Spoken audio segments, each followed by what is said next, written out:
Hello everyone, I'm Westropp Evans, and this is the daily briefing of the Israeli Citizens Spokesperson's office.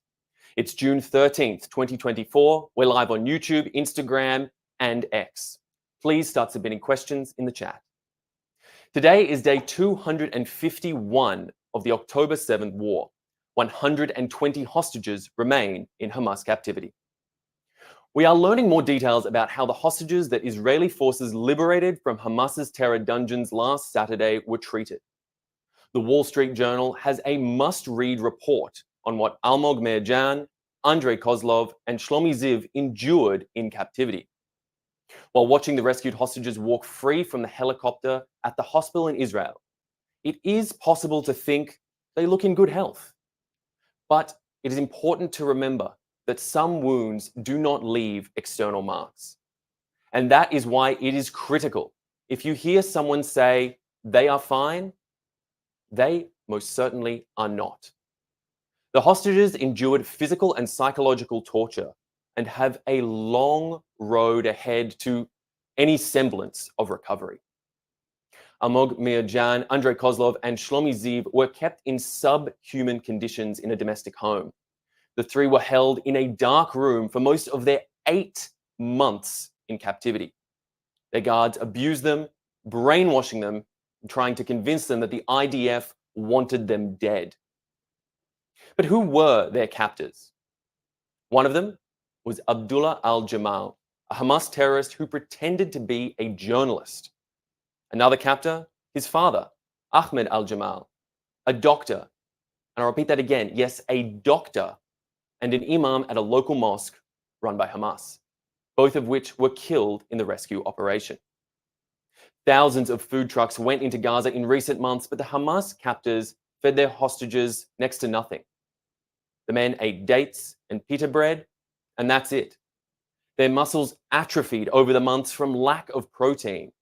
And a nutritionist from the hospital here in Israel has said that the men were supplied only 1/10 of their nutritional needs.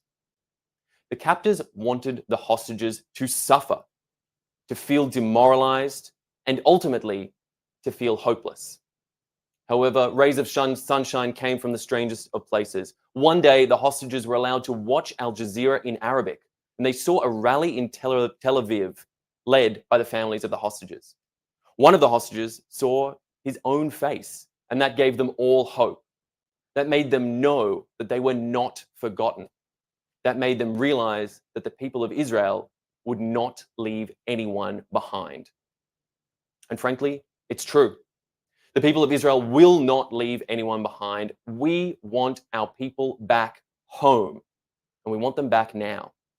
We want our citizens out of Hamas's terror dungeons. As regards the current ceasefire negotiations, there is a deal on the table, and Hamas is the party refusing to say yes. It is clear that Hamas's refusal to say yes has frustrated US Secretary of State Antony Blinken. While Hamas leaders proposed numerous changes to the deal, Blinken said it was time for Hamas to stop haggling. He noted that Israeli Prime Minister Benjamin Netanyahu has accepted the proposal on the table. And Blinken said he told governments throughout the Middle East that if they want to see a ceasefire in Gaza, they need to pressure Hamas now. Hamas leader Yahya Sinwar has reportedly said, "We have the Israelis right where we want them." Think about what that means to say those words. Hamas is a death cult that has taken control of Gaza. It wants to maximize suffering in Gaza because it sees how Israel is blamed for Hamas's actions. Hamas does not care about anyone's life, be that Israeli or Palestinian. Hamas is prolonging this war by their choice not to give back the hostages, and it is time for everyone to increase the pressure on Hamas so that every hostage can come home now. Pressure Hamas to agree to the hostage release deal that is on the table now. Pressure Hamas's allies, Iran, Qatar, and Turkey, to put that pressure back on Hamas to accept the deal on the table. Finally, now a word about the situation in northern Israel. Now, just yesterday, Hezbollah fired more than 200 rockets from Lebanon into Israel. This was the largest number of rockets that Hezbollah has fired in a single day since it joined Hamas's war against Israel on October 8th. The rockets sparked several fires in the north of the country. Hezbollah said that the massive attack was a response to the Israeli targeting of Hezbollah arch-terrorist Taleb Sami Abdullah, the most senior Hezbollah commander to be targeted by Israel since Hezbollah entered the war. The targeting of Hezbollah's arch-terrorists should surprise no one. Hezbollah continues to violate UN Security Resolution 1701 by stationing its forces in the zone between the Blue Line and the Litani River. The Israeli government has been clear for months. Hezbollah must back off, or it will be backed off. Israel would like to resolve the situation with Lebanon diplomatically and to enable the 60,000 Israelis who were displaced to return back home. But as Hezbollah continues to escalate, a diplomatic solution is looking less and less likely every day. It's time for the whole world to wake up and take immediate steps to rein in Hezbollah so that it ends the war that it started and prevents this already tragic war from escalating even further. I'll now be happy to take some questions from the audience. Shirley from our Instagram story questions feed asks, is Israel planning on going to war with Hezbollah? Shirley, thank you so much for that question. I'd first like to change a little bit of the framing of what you're saying there. Hezbollah has fundamentally chosen war with Israel. We are in that war right now. And it's a war that Israel did not want. It's a war that Israel did not plan for. And it's a war that the 60,000 internally displaced peoples inside Israel are having to come to terms with every day, alongside the rest of their country, their families, their loved ones, and everyone else that we see here in this country. Now, as for planning future military operations, well, this is the role of the IDF. Their role is to continue to plan for Israel's military and strategic future, to make sure that the Israeli people remain safe and to prevent any sort of actions catching Israel by surprise and to prevent the sort of atrocities that we saw occurring on October 7th. Israel is ready and in position and will not put itself in the sort of vulnerable position it was on that day. And that is critical to Israel's planning a strategic future. But again, to reiterate, neither Israel nor its people want to see a further escalation of the war that is currently raging in the north, harming so many people on both sides. And if we can find a diplomatic solution, as I said earlier, that will be key to the future of this entire region and perhaps even the rest of the world. Asher, this question is from John on Twitter. With the violence seen in Brooklyn due to the Nova Music Festival exhibition, what dangers are faced by Jews in the diaspora? John, thank you again for that question. Look, we saw some horrendous scenes at the protest there in Brooklyn, which resulted in the homes of Brooklyn Museum director and multiple Jewish board members being vandalized with marks that akin to what we might have seen in Kristallnacht in 1935.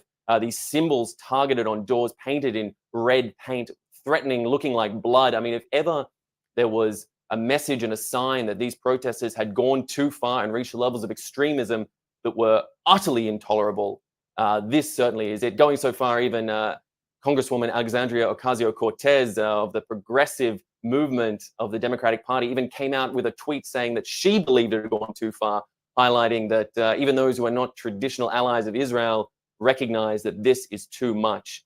This sort of action must be reined in across the globe, and an awareness that this lack of subtlety, nuance, and the extremism that is being pushed by anti-Israel, anti-Zionist, and frankly anti-Semitic actors around the world are perpetuating truly is a danger, and one that we must all be aware of, not just Jews in Israel and the diaspora, but any supporters of Israel around the world. This is something we must monitor closely to ensure it does not get further out of hand before that red paint turns into real blood on the streets. Rumi on Instagram writes, I am deeply concerned about the seemingly apathetic response by police and politicians to protests on campus elsewhere and here in Melbourne, where I live. Any thoughts, comments? Also, I would love to attend a pro-Israel march gathering in Melbourne. Is there likely to be one, or where would I find out about one? Well, Rumi, as a countryman myself from Australia, I can say that I've been monitoring closely some of the protests and actions that have been occurring across that fine country. That being said, I'll give this message to the entire world rather than trying to point you in the direction of a particular cause or action or counter protest that you can join. It is critical that we all, as Jews and supporters of Israel around the world, work together with our local communities to organize. I mean, contrary to the popular conspiracy theories, Judaism is not a top-down religion or approach or community. We resolve our issues from the grassroots, from the bottom up. So join your local community center, your local organizing group, wherever you may be around the world. Participate in actions, put up hostage posters, get your friends involved to come help you, support you, perhaps even protect you if that's necessary where you live. But all these actions are critical to helping to keep the message out there, to get the hostages back home, to end this needless war that is being fought by Hamas against Israel and Hezbollah and so many others that have taken action in this region against Israel, and all the anti-Semitic, anti-Zionist hate speech that we are seeing on the streets across the globe. It is critical that we stand up as a community and continue to fight to ensure that these messages are not allowed to run freely and the narrative and discourse is not stripped away from Israel and its supporters. Our last question today is from Alma, who's watching on our Instagram live feed and writes, "The word Zionist has become an insult hurled at people as a label to condemn the way they think and feel. What can Jews and Zionists around the world do to fight against this?"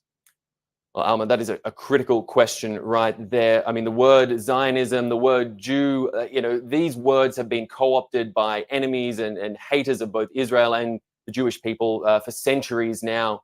But it is critical here in the modern day, as we fight against the use of these terms as a dirty word, that we remember that Zionism is not just an idea. I stand here now in the heart of a living, breathing Israel, a 76-year-old country that exists, is real, is credible, and is certainly not going anywhere. Salma, I would say to you and any others out there that we need to remember that this is not some concept that we are fighting for or against. This is a lived reality for so many millions of people and many tens and hundreds of millions more who support this idea around the world. People like to frame the Jews as a powerless group, but frankly, this is not, the early half of the 20th century anymore. We have a Jewish state, we have advocacy, we have rights, and we need to fight for those and continue to fight for them around the world. And that is how we reclaim ideas like Zionism. That is how we turn Jew from a dirty word spat by our vilest haters into a word of strength and power for our people. And I think that is just the most critical message that we can put forward today. All right, well, that is all the questions we have time for today. I'd like to thank you so much for tuning into today's daily briefing. Remember, you can always catch us at 3 p.m. Israel time every day, 8 a.m. Eastern on Twitter, X, Instagram, YouTube, TikTok, LinkedIn, all through our social media platforms. Make sure to stay in touch. Write questions in. We want to know. We want to hear what you guys have to say and help to answer some of those questions. I'm Westropp Evans. Thanks for watching. Thanks for watching. Drop a comment below. Don't forget to like, share, and hit subscribe to stay updated with our latest content. Until next time, stay informed and inspired. This is Dejobnik signing off.